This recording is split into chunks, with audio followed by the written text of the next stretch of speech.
हम आपको बहार नस्तालिक चैनल में खुशामदीद कहते हैं। आप अपनी और अपने बच्चों की खूबसूरत उर्दू इंग्लिश लिखाई के लिए और अपडेट रहने के लिए बहार नस्तालिक चैनल को सब्सक्राइब करें और घंटी का बटन दबाएं। शुक्रिया। बिस्मिल्लाहिर्रहमानिर्रहीम। आज लाहौरी नस्तालिक में हम काफ के साथ लाम लिखेंगे। पिछले सबक में हमने काफ के साथ गाफ लिखा था। पिछले सबक से मरबूत करते हुए हम चलते हैं तो जहाँ पे हमने कश वाला काफ ख़त्म किया था, इससे सीधे रुख पर एक कत पे लाइन पे आते हैं और इससे आधा कत आगे आकर एक कत ऊपर हम एक नुक्ता लगा लेते हैं जहाँ से हमने काफ लाम शुरू करना है। इसको आप थोड़ा सा आगे से भी कर सकते हैं अगर आपने काफ और लाम के बीच में फासला कम देना है, ज़्यादा देना है तो। अभी देखिए, यहाँ से काफ की शक्ल हम बनाते हैं गोल वाली।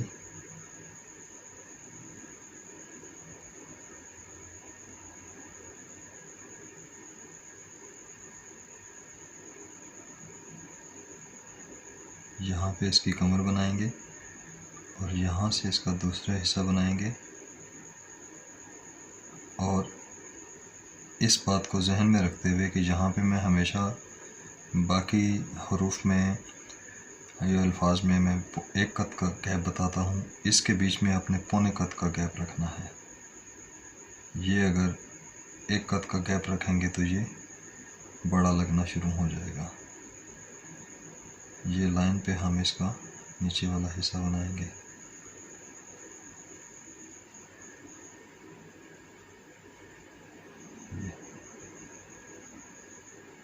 और इसमें अगर सवाल ये पैदा हो कि बाकी में हम एक कत का गैप रखते हैं, इसमें पौने कत का क्यों रखें जी, तो उसकी वजह ये होती है कि उसमें एक साइड तो आधी होती है लेकिन दूसरी साइड पे भी बाद दफ़ा अल्फाज भारी बोझल होते हैं और गोलाई में जो है वो एक चीज़ का तासुर ज़्यादा खुला महसूस होना शुरू हो जाता है। बाकी हरूफ में ये बचत हो जाती है। इस वजह से यहाँ पे हम पौने कत का ये सफ़ेदी इसके अंदर की रखेंगे, दोनों तरफ से, इधर से भी पौना कत, इधर से भी पौना कत। अब इसके साथ हम लाम बनाएंगे। यहाँ से लाइन से तकरीबन आधा कत या 1/3 कत नीचे रखते हुए हम इसका लाम बनाएंगे और इस एहतियात के साथ बनाएंगे कि जब हम लाम इसको नीचे लेकर आएँ तो लाम जो है वो इस काफ की जो अंदरूनी गोलाई है वो उसको डिस्टर्ब ना करे।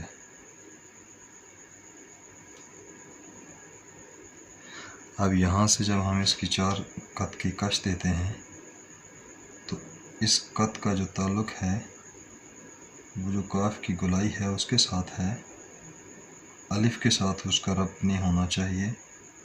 ये ऐसे इस काफ के साथ ही गिरनी चाहिए। ये बिल्कुल उसी तरह से जो हम पहले पढ़ते रहे हैं, लेकिन चूँकि ये जुड़ जाता है ये ऐसे और ये अलिफ, तो इस वजह से ये कुछ दोस्त अब आप सीधा उसको अलिफ के साथ जोड़ देते हैं और वो गलती कर देते हैं।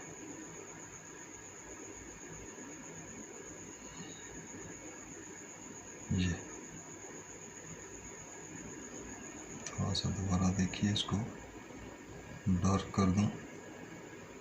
ये कुर्सी की लाइन पे हल्का सा इसको आप थोड़ा सा टेढ़ा करेंगे ताकि दायरा बनाया जा सके। अब यहाँ से आप इसके 3.25 कत मेजर कर लें कि आपने इसका दायरा जो है वो 3.25 कत में ड्रॉ करना है। अब इसका हम दायरा बनाते हैं टेढ़ी कलम के साथ। देखिए, टेढ़ी कलम के साथ हल्की सी जुम्बश के साथ उसको नीचे ले जाएंगे। देखिए, ये टेढ़ी कलम के साथ हल्की सी जुम्बश देते हुए इसको नीचे ले जाएंगे। यहाँ से इसकी गोलाई, जुम्बश और नीचे लाइन को टच करना, दोनों काम किए तीनों। और यहाँ से फिर इसको उठाते हुए हम इसको अपने दायरे की पैमाइश पर गोलाई के साथ यहाँ पे करेंगे और इसको एहतियात से दायरे को फिनिश कर देंगे। ये हमारा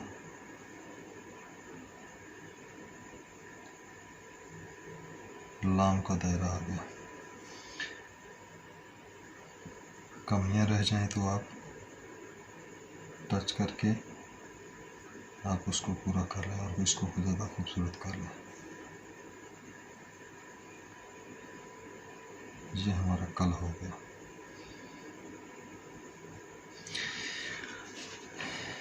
अभी इसके मिज़ान देखिएगा।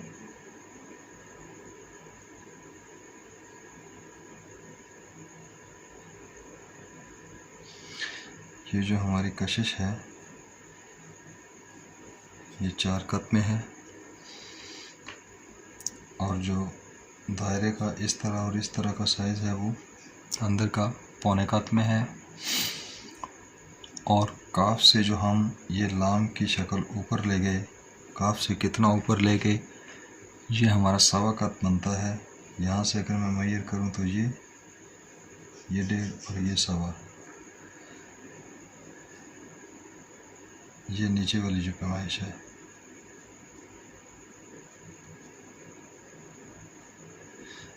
सवा कत इसको ऊपर ले जाएंगे। जो अलिफ हमारा है लाम का अलिफ 1 कत, 2, 3, 4, 5, ये हमारा 5 कत है।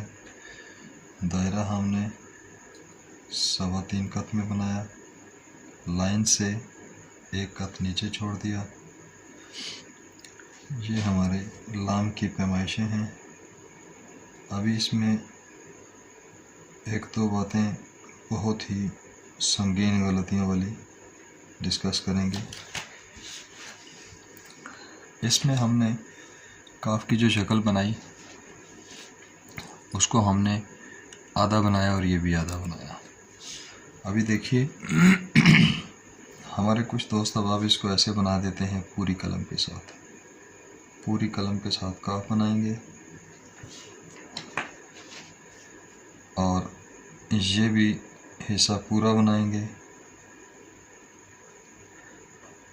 और इसकी कश देंगे। गलती सिर्फ यही वाली है कि यहाँ पे इन्होंने पूरा काफ बना दिया। बाकी बेशक ये ठीक हो, लेकिन ये पूरा बना दिया तो ये बड़ा अजीब सा हो गया। 1 कत में चूँकि इस तरह से बनाएंगे तो इस तरह के बनाने में हमारा हाथ वो 1 कत पे बैठा हुआ है, और पौने कत में भी बनाएंगे तो भी कोई हर्ज नहीं। चूँकि ये पौना हो जाएगा तो ये और भी मतलब के बोझ लगेगा, दायरा छोटा और आगे पीछे वज़न ज़्यादा। तो एक तो ये गलती होती है कि इसको हमने बनाना ही नोक से है। अब कुछ अल्फाज ऐसे होते हैं जो ख़ास बात इसमें स्टडी करने वाली है। अभी देखिए कुछ अल्फाज ऐसे होते हैं कि जिनमें ये पूरी शक्ल पड़ती है, जैसे हमने काफ अलिफ का में अलग से डालते हैं और कुछ हरूफ में भी डालते हैं, ठीक है, ये पूरा। अब जैसे हम निगाह लिखेंगे, अगर तो हम निगाह लिखते हैं इस तरह से, ये फिर तो हमारा ये जो गाफ है ये पूरा आएगा, भरे हुए कद से आएगा। अगर हम इस निगाह को इस तरह लिखें, ये और फिर ये वाला, तो इसमें हम ऊपर वाला आधा लिखेंगे और नीचे वाला जो है वो पूरा लिखेंगे, पूरे कद के साथ बनाएंगे। यानी कि अब दूसरी कंडीशन होगी। एक कंडीशन तो होगी कि पूरा ही पूरे कद से लिखेंगे, एक है कि ऊपर वाला आधे कद से, नीचे वाला पूरे कद में लिखेंगे। ये दूसरी कंडीशन आ गई। और तीसरी इसकी कंडीशन है कि ऊपर वाला भी छोटे कद में लिखेंगे, नीचे वाला भी छोटे कद में लिखेंगे, जैसे कल या गुल लिखते हुए हम लिखते हैं। ये भी आधा, ये भी आधा, दोनों आधे में। ये तीनों कंडीशनें इसकी हो सकती हैं। कुछ दोस्त अब इसको ऊपर वाला पूरा और नीचे वाला भी पूरा लिखते हैं, लेकिन वो जैसे एक लफ्ज़ मुश्किल लिखें या शक्ल लिखें तो ये इसमें पूरा आएगा, यहाँ तक पूरा, और ये आगे वाली शक्ल इसकी ये आधे कत में जाएगी और ये भी आधे कत में जाएगा। तो फिर इसकी शक्ल जो है वो ठीक होगी और ये शक्ल भी ठीक हो जाएगी। वरना यहाँ से इसकी शक्ल बोझल हो जाएगी। अगर ये आप पूरा बनाते हैं पूरी शीन बनाते हैं पूरे कत वाली, और ये नीचे वाला आधा बनाते हैं, तो फिर ये गलत हो जाएगा। ये काफ की कंडीशनें हैं कि अगर काफ बीच में आता है और उसके साथ अब कौन सा लफ्ज़ जुड़ रहा है पीछे वाला और कौन सा लफ्ज़ जुड़ रहा है उसके आगे वाला, ये डिपेंड करता है। और फिर वही डिसाइड करता है कि हमने उसमें काफ की जो शक्ल है वो कौन सी बनानी है, पूरे कत वाली बनानी है या ऊपर से आधे कत वाली नीचे से पूरी वाली बनानी है, या हमने दोनों आधी आधी शक्लें बनानी हैं। तो ये स्टडी वाली बात थी। ये हमारा आज काफ और लाम का सबक था, हमारा आज का सबक था जिसमें हमने कल के बारे में पढ़ा।